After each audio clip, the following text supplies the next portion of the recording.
Hello boys, आज से हमारे विद्यालय की ऑनलाइन कक्षाएं प्रारंभ हो रही हैं। कुछ विषय तो पहले से चल रहे हैं, मगर अंग्रेजी विषय, इंग्लिश विषय आज से चालू हो रहा है। कक्षा 12 क्लास 12 की इंग्लिश। तो आज हम आप लोगों को ग्रामर पढ़ाना चाहते हैं। ग्रामर में नरेशन आप लोग जानते ही हैं। नरेशन दो प्रकार का होता है, डायरेक्ट एक इनडायरेक्ट, जिसे हम लोग साधारण भाषा में डायरेक्ट नरेशन या इनडायरेक्ट नरेशन कहते हैं। तो आइए देखते हैं।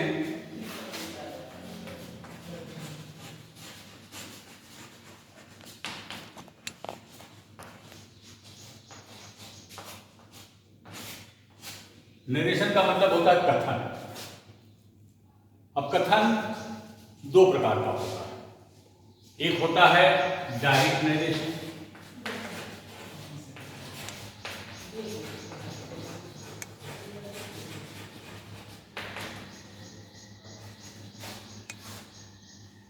दूसरा होता है इनडायरेक्ट नरेशन। इसे हम हिंदी में कहते हैं प्रत्यक्ष कथन, और इसे कहते हैं अप्रत्यक्ष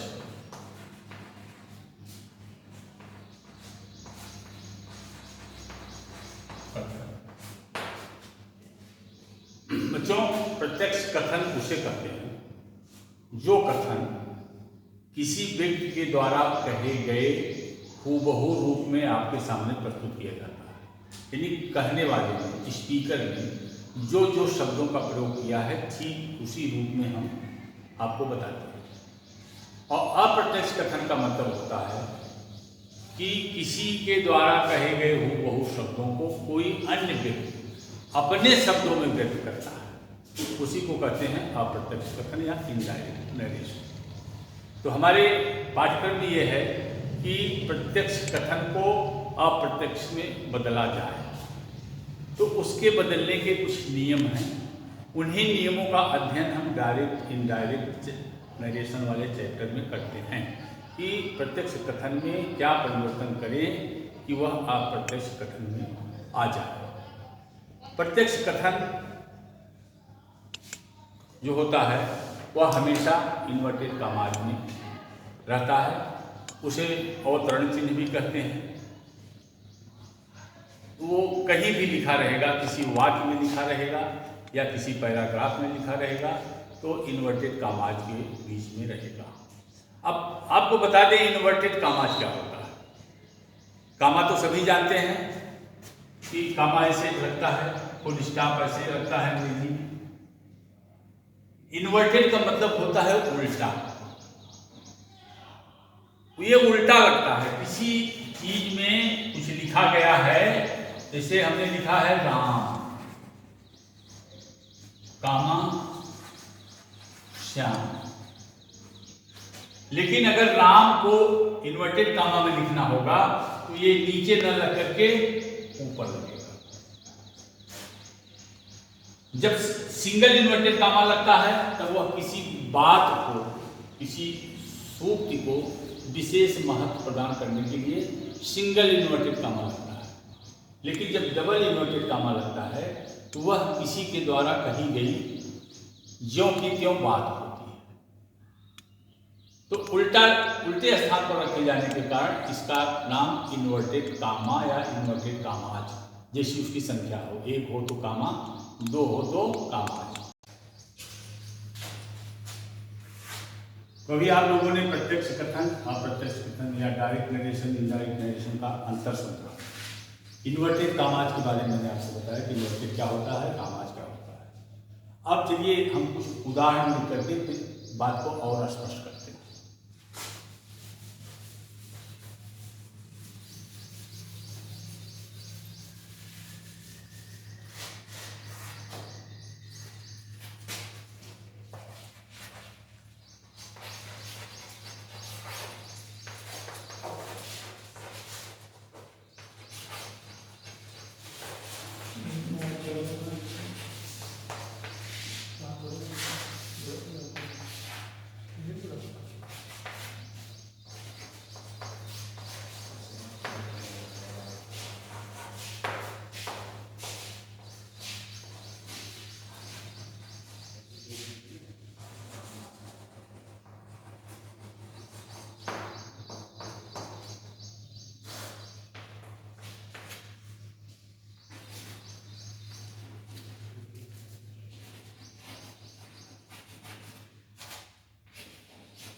देखिए यहाँ पर मैंने 3 वाक्य लिखे। राम सेज, राम कहता है, क्या राम ने कहा? राम ने जो कहा, जो कहते हुए यही है, आई एम योर फ्रेंड, मैं तुम्हारा मित्र हूँ। उसकी बात को जो कहते हुए लिखा गया है, इसलिए इन्वर्टेड कामा में बन किया गया है। इन्वर्टेड कामा के अंदर का जो वाक्य होता है उसका कैरेक्टर, पहला लेटर कैरेक्टर में लिखा जाता है। दूसरे में सीता सेड, सीता ने कहा, आई एम डांसिंग, सीता ने बताया, क्या बताया? वह नाच रही है। तो वह नाच रही है सीता के द्वारा कहे गए शब्द हैं, तो यह इन्वर्टेड कामा में लिखा है। अब तीसरा है आई शैल से हिम, मैं उससे कहूंगा, you are a good boy, क्या कहूंगा मैं? You are a good boy, यानी मेरे मुंह से हूबहू यही शब्द निकले थे कि you are a good boy, इसलिए इसको इन्वर्टेड कामा में लिखा गया है। अब इन्हीं वाक्यों हमें इनडायरेक्ट में बदलने का निर्देश प्राप्त होता है बोर्ड परीक्षा में। ये तीनों वाक्य डायरेक्ट है।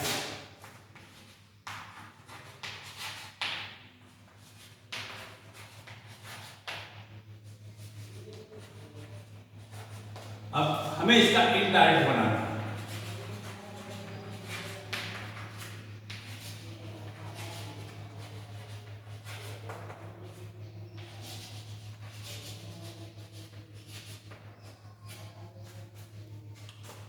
डायरेक्ट से इनडायरेक्ट बनाने के लिए कुछ नियम होते हैं और नियम सेंटेंस के अनुसार अलग अलग होते हैं। सेंटेंस से मेरा तात्पर्य जो सेंटेंस के प्रकार होते हैं, जैसे एक होता है एसर्टिव सेंटेंस, एक होता है इंटरोगेटिव सेंटेंस, एक होता है imperative sentence, optative sentence, exclamatory sentence. ये जो 5 प्रकार के भाव के अनुसार सेंटेंस का वर्गीकरण या क्लासिफिकेशन किया गया है, उन सब के वाक्यों को इनडायरेक्ट में बदलने के लिए नियमों में थोड़ा सा हेर फेर है, थोड़ा सा अंतर है। तो at this time we are studying assertive sentence. हम इस समय एसर्टिव सेंटेंस पढ़ रहे हैं।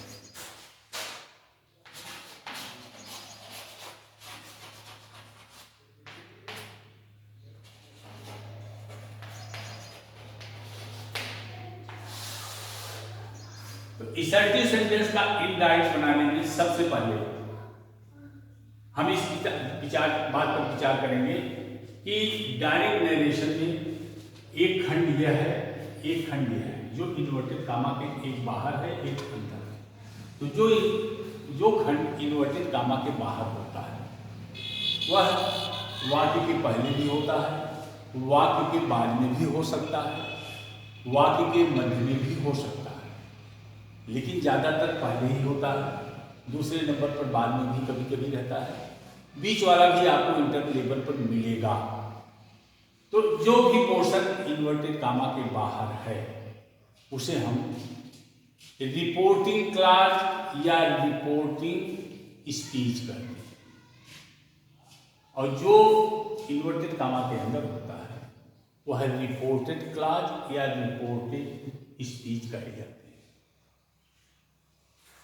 इसका ये है रिपोर्टिंग स्पीच, इतना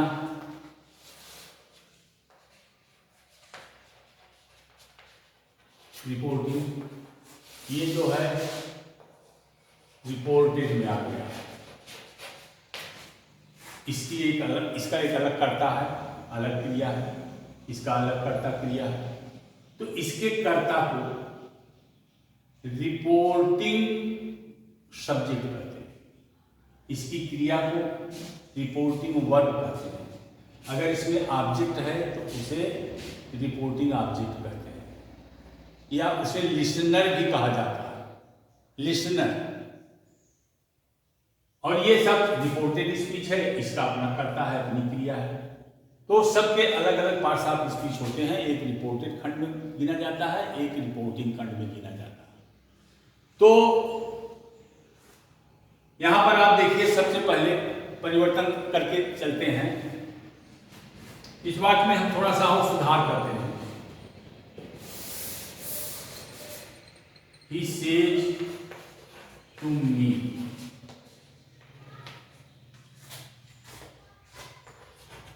आई am your friend.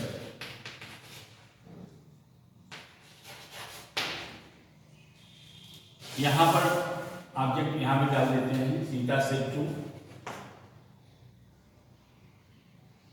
Ram,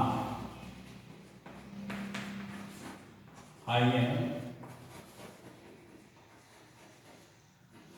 dance. चलिए दो देखते हैं।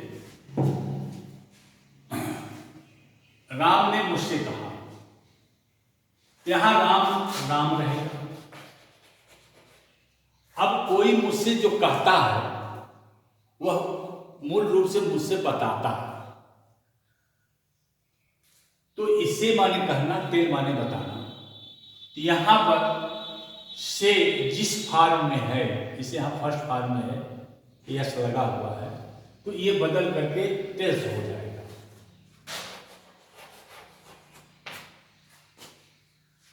यहां अगर टू बी न होता, ऑब्जेक्ट न होता, केवल इतना रहता राम से, जैसे कि मैंने पहले लिखा था, तो सेज का सेज ही रहता। इसलिए कि वहां जब श्रोता कोई नहीं है तो बताना शब्द वहां पर उपयुक्त नहीं। तो अगर श्रोता मौजूद है, वाक्य में ऑब्जेक्ट है, तब से का जो भी रूप लिखा है वह टेल के उसी रूप में हो जाएगा। से का टेल हो जाएगा, सेज का टेल्स हो जाएगा, सेड का टोल्ड हो जाएगा, बिल से का उड से हो जाएगा, उड टेल हो जाएगा, सैल से का सुट टेल हो जाएगा। यानी श्रोता मौजूद होने पर वह वाक्य बताने के सिलसिले में से का टेल बना दिया जाएगा। तो राम टेल्स टू मी, अब यहां टू नहीं रहेगा। टेल या टोल्ड के बाद टू का प्रयोग नहीं होता। इसलिए हम जानते हैं कि कुछ क्रियाएं ट्रांजिटिव होती हैं, कुछ क्रियाएं इनट्रांजिटिव। ट्रांजिटिव माने सकर्मक क्रिया, ऐसी क्रिया जिसके लिए कर्ता ऑब्जेक्ट का या कर्म का होना आवश्यक है, बिना उसके वो क्रियाएं प्रयुक्त नहीं होंगी। जैसे यहाँ पर टेल है बताना। बताना शब्द तभी सार्थक होगा जब कोई श्रोता मौजूद हो। अगर श्रोता नहीं मौजूद है, अगर आप कुछ कहते हैं तो केवल वो कहना माना जाएगा। बताने के लिए श्रोता का होना जरूरी है। तो जहाँ कर्म इतना आवश्यक हो कि बिना उसके वह क्रिया लिखी ही नहीं जाती, तब उस कर्म और उस क्रिया यानी उस ऑब्जेक्ट और उस वर्ब के बीच में किसी प्रकार के किसी प्रीपोजिशन की आवश्यकता नहीं होती। उनका आपस में इतना घनिष्ठ संबंध है कि किसी अन्य चीज को जोड़ने वाले चीज की आवश्यकता नहीं। इसलिए जो मूल रूप से ट्रांजिटिव वर्ब्स हैं, जो बिना कर्ता, बिना कर्म के, बिना ऑब्जेक्ट के नहीं लिखी जा सकती, उनके बाद कोई भी प्रीपोजिशन नहीं लगता। इसलिए यहाँ पर टू नहीं लगा, मी। अब अगला परिवर्तन ये होगा कि जो कामा है ये नहीं रहेगा। इसके बाद ये दोनों कामे भी नहीं रहेंगे। अगर ये कामा नहीं रहा तो जो अलग से इसका एक क्लाज का अस्तित्व है, पूरा वाक्य है, ये क्लाज भले कहा जा रहा है लेकिन ये अपने आप में पूरा वाक्य है। लेकिन जब ये इनसे जुड़ जाएगा, ये पूरा इतना बड़ा सेंटेंस हो जाएगा, तब ये अकेले सेंटेंस नहीं रह जाएगा। तो इन दोनों सेंटेंसों को जोड़ने के लिए, दोनों मतलब उपवाक्यों को, दोनों क्लाजों को जोड़ने के लिए एक संयोजक या कंजंक्शन का प्रयोग किया जाता है। तो एसर्टिव सेंटेंस में हम उसमें दैट कंजंक्शन लगाते हैं। ही टेल्स मी दैट,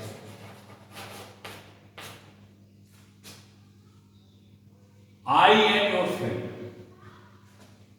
अब इस पर आगे बढ़ूं इसके पहले देखिए कि यहां टेंस का भी परिवर्तन होता है, प्रोनाउंस का भी परिवर्तन होता है, समय या दूरी बताने वाले शब्दों में भी परिवर्तन होता है। तो टेंस में परिवर्तन केवल वही होता है जहां रिपोर्टिंग स्पीच पास्ट टेंस में, अगर रिपोर्टिंग स्पीच प्रेजेंट टेंस में है, जैसे सेज प्रेजेंट इंडेफिनिट टेंस, तो इसके टेंस में कोई परिवर्तन नहीं होगा। यहां पर सेड है, ये पास्ट इंडेफिनिट है, तो इसमें परिवर्तन होगा। यहां पर शैल से है, यानी फ्यूचर टेंस है, तो इसके भी टेंस में परिवर्तन नहीं होगा। अर्थात टेंस का परिवर्तन न इसमें होगा न इसमें, क्योंकि इसकी रिपोर्टिंग स्पीच प्रेजेंट टेंस में है, इसकी रिपोर्टिंग स्पीच फ्यूचर टेंस में है। क्योंकि इसकी रिपोर्टिंग स्पीच पास्ट टेंस है, इसलिए इसके टेंस में परिवर्तन होगा, लेकिन जब हम यहां पहुंचेंगे तब आपको टेंस का परिवर्तन होता है। अब दूसरे नंबर पर आता है प्रोनाउंस का परिवर्तन। प्रोनाउंस आप जानते हैं ऐसे शब्द जो किसी नाउन के स्थान पर प्रयुक्त होते हैं। आई जो है मेरे स्थान पर प्रयुक्त हुआ है। मैं माने मेरा कोई नाम होगा, वो तो नाउन होगा मेरा नाम, लेकिन नाम की जगह आई लग गया तो वो मुझे संबोधित कर रहा है, इसलिए प्रोनाउन होगा। ये योर माने तुम्हारा, तुम्हारा भी कुछ नाम होगा, तुम्हारे नाम की जगह यह प्रयुक्त हुआ है, इसलिए यह भी आपका प्रोनाउन। तो ये प्रॉपर प्रोनाउन तो कई प्रकार के होते हैं, लेकिन यहाँ पर मूल रूप से आपको प्रॉपर प्रोनाउन के परिवर्तन को देखना है। तो प्रॉपर प्रोनाउन के परिवर्तन का नियम यह है कि अगर वो फर्स्ट पर्सन का प्रोनाउन है तब वह रिपोर्टिंग स्पीच की सब्जेक्ट के अनुसार बदलेगा। यद्यप जेंडर एंड नंबर इसी के अनुसार चलेंगे, लेकिन पर्सन इसके अनुसार चलेगा। योर सेकंड पर्सन का प्रोनाउन है, यह इस वाक्य के ऑब्जेक्ट के अनुसार बदलेगा। ध्यान दीजिए, कई बार यहां ऑब्जेक्ट नहीं होते। जब ऑब्जेक्ट नहीं होते तब आपको इसका परिवर्तन करते समय यह विचार करना पड़ेगा यहां क्या हो सकता था, लेकिन उसमें ज्यादा उलझने की जरूरत नहीं है। उसको आप ये मानकर चलिए कि अगर ऑब्जेक्ट मौजूद नहीं है तो वहां थर्ड पर्सन का ऑब्जेक्ट रहा होगा। तो ये रिपोर्टिंग स्पीच के ऑब्जेक्ट के अनुसार इसका परिवर्तन होगा। और अगर कहीं थर्ड पर्सन का प्रोनाउन तो थर्ड पर्सन के प्रोनाउन में कोई परिवर्तन नहीं होता। इसका एक याद करने का तरीका है, ये कोई इंग्लिश के ग्रामर का सिस्टम नहीं है, हमारे आपके याद करने का एक तरीका है। जैसे 1 2 3 यानी first person, second person, third person, इसके नीचे यस ओ एन ऐसे लिख दीजिए। तो फर्स्ट पर्सन का प्रोनाउन रिपोर्टिंग स्पीच के सब्जेक्ट के अनुसार बदलता है, सेकंड पर्सन का प्रोनाउन रिपोर्टिंग स्पीच के ऑब्जेक्ट के अनुसार बदलता है। ऑब्जेक्ट मौजूद नहीं तो उसको थर्ड पर्सन मान लेते हैं, और थर्ड पर्सन के प्रोनाउन में नो चेंज, कोई परिवर्तन नहीं होता।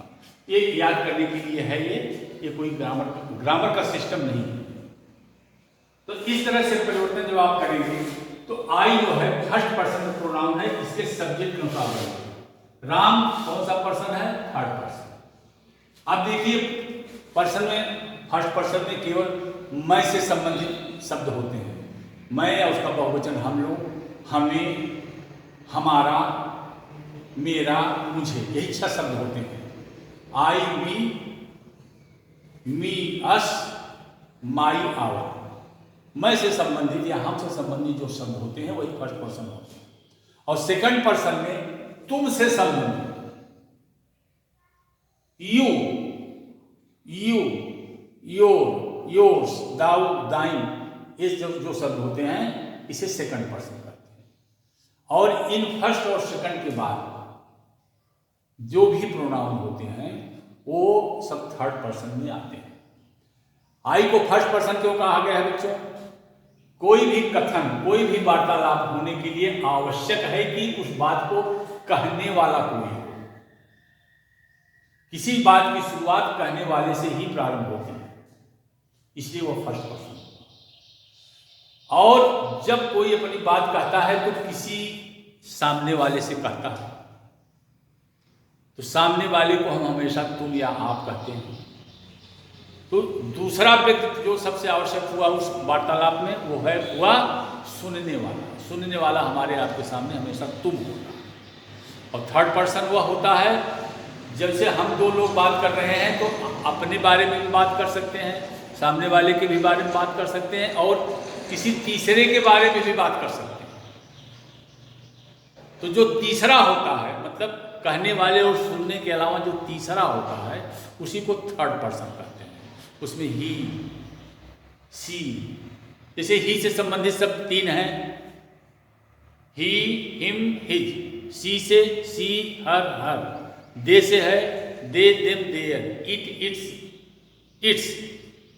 और नाम जितने होते हैं वो सब थर्ड पर्सन में आते हैं। यदि नाम प्रोनाउन नहीं होते लेकिन पर्सन उनका थर्ड ही होगा। तो इस नियम के अनुसार हम आई को सब्जेक्ट के अनुसार बदलेंगे। सब्जेक्ट है यहाँ राम, राम थर्ड पर्सन, तो आई का थर्ड पर्सन हो जाएगा ही।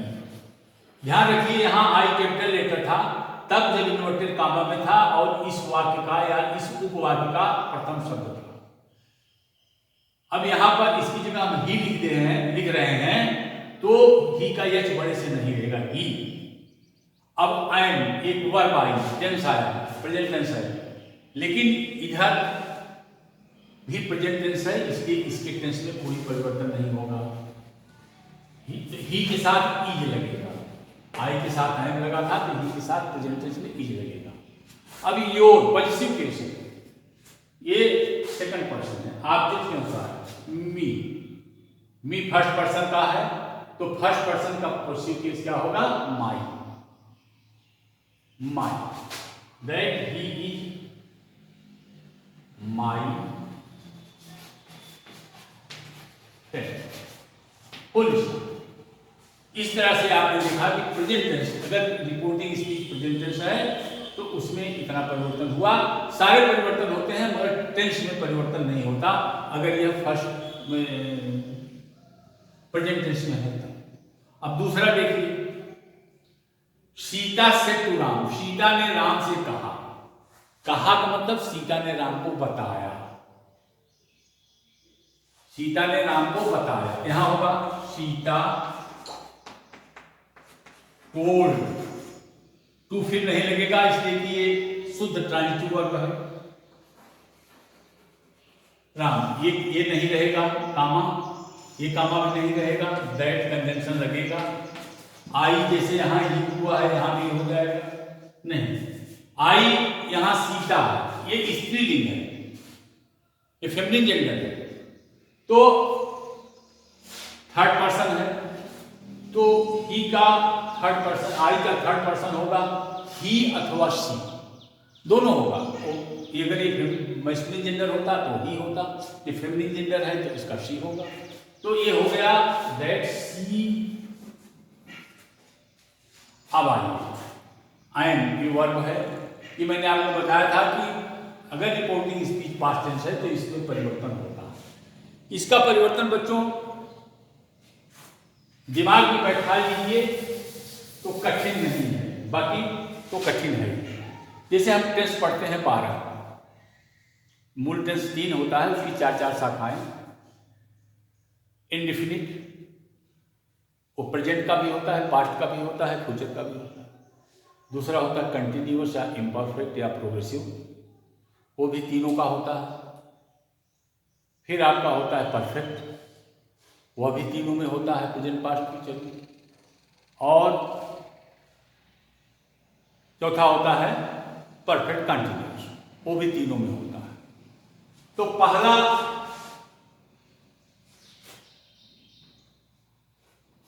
प्रेजेंट इंडेफिनिट आ रहा है, दूसरा है प्रेजेंट कंटिन्यूअस, तीसरा है प्रेजेंट परफेक्ट, चौथा है परफेक्ट कंटिन्यूअस। इनका परिवर्तन आपको बहुत आसान है समझना। जब रिपोर्टिंग स्पीच पास्ट टेंस में होती है तो ये चारों अपने पास्ट में बदल जाते हैं, अर्थात प्रेजेंट इंडेफिनिट जो है पास्ट इंडेफिनिट हो जाता है। प्रेजेंट कंटिन्यूअस वो पास्ट कंटिन्यूअस हो जाता है, प्रेजेंट परफेक्ट पास्ट परफेक्ट हो जाता है, और present perfect continuous past perfect continuous में हो जाता है। यानी ये प्रेजेंट के चारों पास्ट के चारों में बदल जाते हैं। बहुत आसान है इसको समझना, बिल्कुल टफ नहीं है। जो है जहां जहां प्रेजेंट है वहां पास्ट समझ लीजिए, वही बन जाएगा। और अगला पांचवा होता है पास्ट इंडेफिनिट, छठवां होता है पास्ट परफेक्ट पास्ट कंटिन्यूअस, सातवां पास्ट परफेक्ट, आठवां पास्ट परफेक्ट कंटिन्यूअस। ये चार आपने देखा, तो ये चारों में बदलते हैं। अब यहां इसके प्रथम दोनों यानी पास्ट इंडेफिनिट और पास्ट कंटिन्यूअस क्रम से अपने अंतिम दोनों में बदल जाते हैं। यानी पास्ट इंडेफिनिट जो है वह हो जाएगा पास्ट परफेक्ट और पास्ट कंटिन्यूअस हो जाएगा पास्ट परफेक्ट। अब ध्यान दीजिए, पास्ट परफेक्ट दो प्रकार के वाक्यों का परिवर्तन होने बनता है। एक प्रेजेंट परफेक्ट रहता है, वो भी पास्ट परफेक्ट होता है। एक पास्ट इंडेफिनिट जो होता है वो भी पास्ट परफेक्ट होता है। वही हालत परफेक्ट कंटिन्यूअस की है। यह प्रेजेंट परफेक्ट कंटिन्यूअस भी बदलकर पास्ट परफेक्ट कंटिन्यूअस होता है और पास्ट कंटिन्यूअस भी बदल करके पास्ट परफेक्ट कंटिन्यूअस होता है। इस तरह से 6 का परिवर्तन आपने देखा। प्रथम चारों दूसरे खंड के चारों में बदल जाते हैं और द्वितीय खंड के 4 जो लिखते हैं हम क्रम से, उसके प्रथम दोनों अंतिम दोनों में बदल जाते हैं। ये 6 का परिवर्तन आपने देखा। अब 7वां 8वां जो है पास्ट परफेक्ट और पास्ट परफेक्ट कंटिन्यूअस में नो चेंज, इसमें कोई परिवर्तन ही नहीं होता। यानी 8 का परिवर्तन आपने देख लिया। अब फ्यूचर के 4 होते हैं। आप जानते हैं फ्यूचर में हर जगह विल या शैल लगा रहेगा, तो केवल फ्यूचर टेंस में इतना परिवर्तन होता है कि विल का पास्ट टेंस है वुड, तो विल को हमेशा हम वुड में बदल देते हैं, और शैल का पास्ट टेंस होता है शुड, तो हम शैल को शुड में बदल देते हैं। फ्यूचर टेंस में परिवर्तन केवल इतना है कि शैल का शुड, विल का वुड, इतना हम कर देते हैं। इस तरह से आपने 12 टेंस का परिवर्तन देख लिया।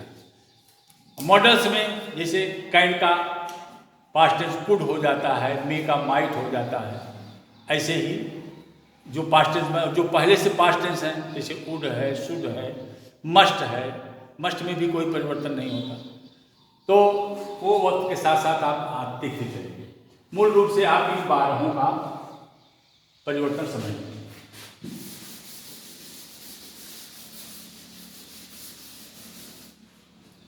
तो अब देखिए, आई एम डांसिंग, ये प्रेजेंट कंटिन्यूअस टेंस है। अब आई का तो सी कर दिया, अब प्रेजेंट कंटिन्यूअस बदल कर क्या बनेगा? Past continuous. पास्ट कंटिन्यूअस का क्या नियम है? मेन सब्जेक्ट के साथ वाज या वेयर, उसके बाद वर्ब में आईएनजी, उसके बाद अन्य चीजें जो है रहती है, ऑब्जेक्ट रहेगा, कंप्लीमेंट्स रहेंगे। तो यहां वाज या वेयर लगेगा तब पास्ट इंडेफिनिट बनेगा, तो सी के साथ आप वाज लगाएंगे।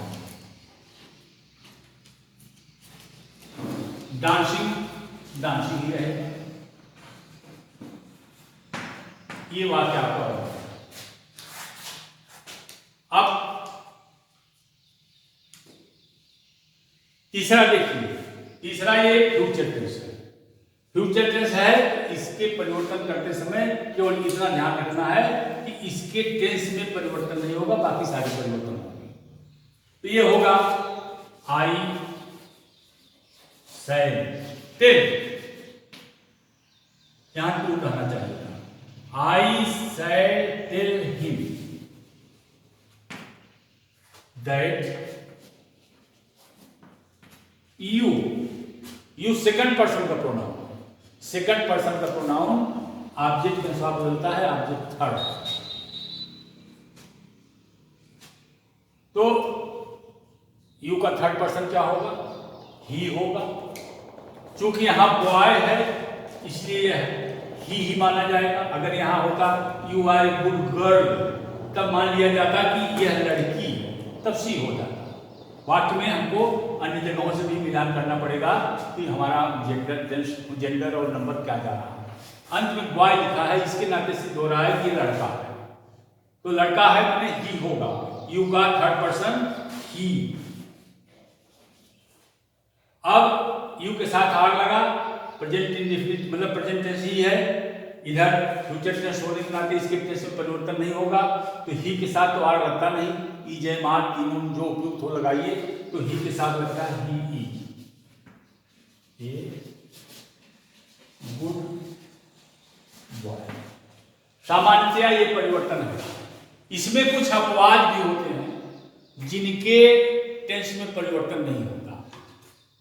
In spite of being past tense in the reporting speech, there are some exceptions where we don't change the tense of reporting speech. जैसे कोई यूनिवर्सल ट्रूथ,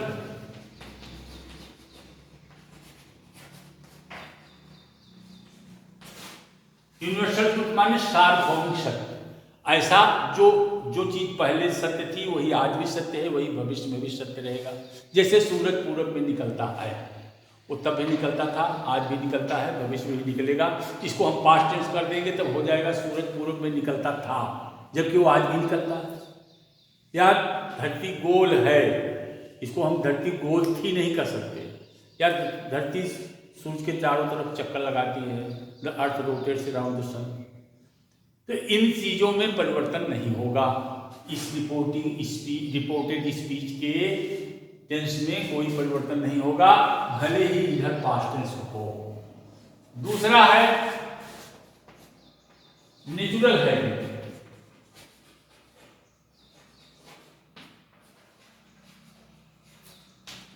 प्राकृतिक आदत। जैसे चिड़िया आकाश में उड़ती है, तो इसको हम नहीं कह सकते कि चिड़िया आकाश में उड़ती थी, वो तो आज भी उड़ती है, सब दिन उड़ती रहेंगी। या कुत्ते अनजान लोगों पर भौंकते हैं, डॉग्स बार्क एट स्ट्रेंजर्स। ये सब जो सामान्य आदतें हैं, इनका भी टेंस में परिवर्तन नहीं होता, in spite of being past tense in the reporting speech. तीसरा है हिस्टोरिकल फैक्ट्स। चौथा है प्रोवर्ब्स। हिस्टोरिकल फैक्ट माने इतिहास की कोई घटनाएं जो भी उनका दिन तारीख सन दिया रहता है, जिस टेंस के साथ दिया रहता है, हमको उसी टेंस में लिखना पड़ता है, उसमें भी कोई परिवर्तन नहीं होता। और प्रोवर्ब्स मतलब हम जो कुछ लोकोक्तियां हैं, मुहावरे हैं, जैसे honesty is the best policy, 2 and 2 make 4, तो इनके भी टेंस में परिवर्तन नहीं होगा, इसलिए कि 2 and 2 make 4, 2 और 2 4 होते हैं। ये होते थे भी, होते हैं भी, होते रहेंगे भी, इसलिए इसको हम पास्ट टेंस कर देंगे, ये हो जाएगा 2 और 2 4 होते थे, और जबकि आज भी होते हैं। या honesty is the best policy, ईमानदारी सबसे अच्छी नीति है, इसका टेंस चेंज कर देंगे तो हो जाएगा ईमानदारी सबसे अच्छी नीति थी, जबकि वो आज भी है, भविष्य में भी रहेगी। तो in the cases of such types of matters in the sentences, we shall not change the tense of reported speech. It does not matter whether the tense of reporting speech is past or any other tense. इसमें कोई परिवर्तन नहीं होगा।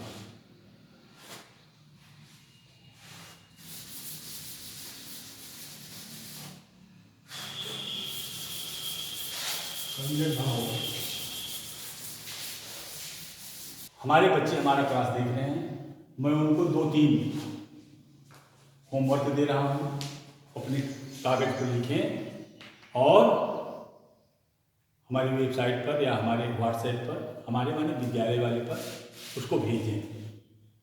First,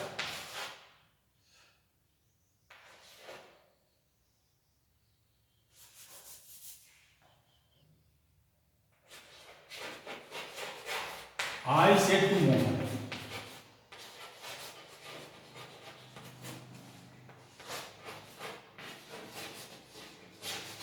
I said be sure.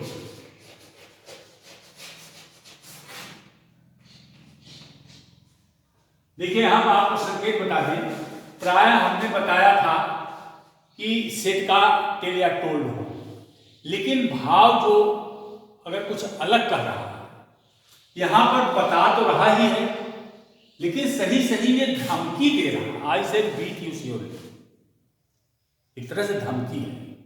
तो यहां पर आपको धमकी की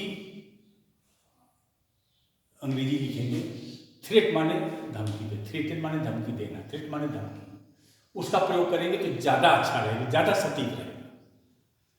कोई किसी को बताता नहीं कि मैं तुम्हें मारूंगा, एक तरह से धमकी। दूसरा है